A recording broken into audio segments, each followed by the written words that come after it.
Ya. Pak, terkait dengan gugatan rakyat soal Undang-Undang MD3 yang berharap rakyat bisa memecat anggota DPR yang dianggap bermasalah, itu menurut Anda gugatan yang dibuat itu cukup beralasan atau tidak? Negara kita ini kan negara demokrasi. Setiap warga negara harus dijamin apapun yang disampaikan aspirasinya. Tapi sudah berhenti itu harus lewat mekanisme dan tata kerja yang baik. Dan aturannya kan ada, ya kita tunggu aja. Tapi kalau kemudian Undang-Undang MD3 yang diminta untuk direvisi atau di judicial review kan itu menurut Anda beralasan, Pak? Yang mengajukan kan masyarakat. Dibawa ke judicial review di MK. Biar aja proses kita hargai ya. Oke. Terima kasih. Besok Pak. Terima kasih ya. Terima kasih. Saya dan Vivo kapan belinya, Pak? Pak Balil.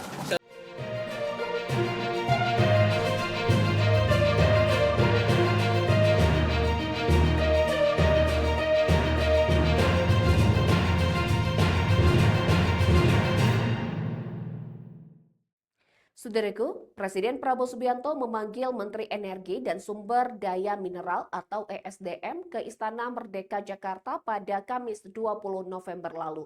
Di mana diketahui saudaraku bahwa pada hari Kamis tersebut tanggal 20 November 2025, Presiden Prabowo Subianto memang sempat melaksanakan rapat terbatas bersama sejumlah menteri dari Kabinet Merah Putih di Istana Merdeka Jakarta pada hari Kamis tersebut. Dan Menteri ESDM Bahlil dipanggil tentunya untuk melaporkan sejumlah hal, termasuk terkait dengan target pencapaian dalam APBN. Berikut informasi selengkapnya untuk Anda. Dari pemerintah nggak Pak untuk itu, untuk menekan emisi net? Kita pemerintah dalam menyusun RUU PTL sampai dengan 2035 itu kurang lebih sekitar 69,5 megawatt itu adalah memakai energi baru terbarukan. Karena itu untuk urusan PLTU tidak ada lagi pembangunan yang terlalu banyak, hanya kurang lebih sekitar 30% yang tidak memakai energi baru terbarukan. Sudah barang tentu pemerintah sangat berhati-hati juga. Sebenarnya pembangkit batu bara itu bukan berarti kotor seluruhnya. Kalau kita memakai teknologi dengan carbon capture itu akan mengurangi emisi. Tetapi di RUU PTL kita, Presiden Prabowo Subianto memanggil Menteri Energi dan Sumber Daya Mineral Bahlil Lahadalia di Istana Merdeka Jakarta pada Kamis 20 November 2025.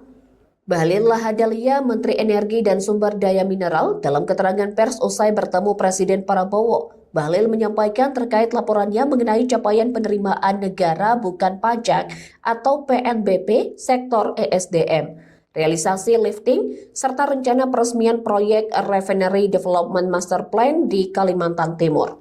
Bahlil menjelaskan, Bahlil harus melaporkan terhadap target di dalam APBN. Bahlil menerangkan untuk PNBP atau penerimaan negara bukan pajak kita, PNBP kita sudah 85% dari target yang diberikan dalam APBN. Kemudian lifting juga alhamdulillah mencapai target, ujar Bahlil. Dalam kesempatan tersebut, Bahlil juga menyampaikan perkembangan rencana peresmian proyek Refinery Development Master Plan di Kalimantan Timur. Bahlil menyebut proyek itu akan menciptakan lompatan besar dalam ketahanan energi nasional. Selain itu, Bahlil menjelaskan bahwa pemanggilan tersebut merupakan bagian dari mekanisme pelaporan rutin kepada Presiden. kita lagi rencanakan ke depan. Pak, jadi ADB-nya kapan Pak? Kemarin kan 10 November Pak, tapi mundur itu. Rencananya insya Allah doain di tanggal 17 Desember. 17 Desember. Bisa kita resmikan ya. Bapak tadi soal adanya polisi yang di Kementerian SDM itu bagaimana tanggapan Bapak Bapak? Kalau kementerian apa? Kalau dari MK kan putusannya polisi aktif nggak boleh jabat di kementerian Pak. Di ESDM ada beberapa anggota dari Polri termasuk Inspektur Jenderal kita itu pangkatnya bintang 3 atau komjennya.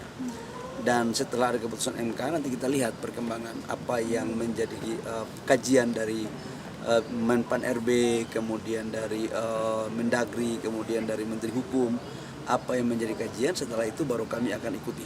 Kalau dengan adanya Polri aktif itu apakah membantu kinerja SDM? Oh sangat. Polisi aktif, kemudian jaksa aktif. Jaksa juga kan ada di kantor kami. Dirjen Gakum kan dari jaksa. Dan saya pikir ini sebuah kolaborasi yang baik dan sangat membantu. Tapi dari kementerian apakah akan ada kemungkinan untuk menyerahkan itu kepada instansi Polri untuk Polri aktif masih ada di kementerian atau menyerahkan kepada pribadi masing-masing saja, Pak? Kita lihat aturan nanti pasca keputusan MK apa yang diputuskan oleh Menteri Hukum, Menpan RB, maka itu pasti akan menjadi rujukan. Pak dipanggil sendiri sama presiden itu bahasa apa, Pak? Tadi dipanggil sendiri nggak sama menteri lain? Saya sendiri. Ya itu bahasa apa? Ada pembahasan khusus? Ya saya kan sebagai pembantu Bapak Presiden. Sebagai pembantu Presiden, setiap dipanggil harus siap untuk melaporkan apa-apa yang menjadi tugas KPI dan atau perintah lain dari Bapak Presiden kepada Menteri. Tadi kan sendiri ini pasti ada hal khusus apa yang disampaikan, Pak? Ya khusus urusan kerjaan aja. Laporannya apa Pak? Laporannya Pak? Ya kerja rutin, saya kan harus melaporkan terhadap target di dalam APBN. Kan sebentar lagi kan bulan Desember mau selesai. Bagaimana PNBP kita sudah 85% dari target yang diberikan dalam APBN. Kemudian lifting juga alhamdulillah mencapai target.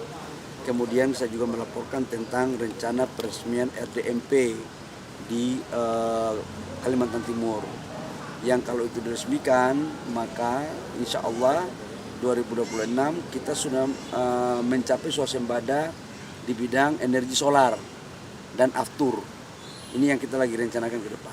Pak, jadi ADP-nya kapan Pak? Kemarin kan 10 November Pak, tapi mundur itu. Rencananya insya Allah doain di tanggal 17 Desember. 17 Desember Pak. Bisa kita resmikan ya. Bapak, Kita tadi soal komentarnya, Pak. adanya polisi yang di Kementerian SDM itu bagaimana tanggapan Bapak Lupa?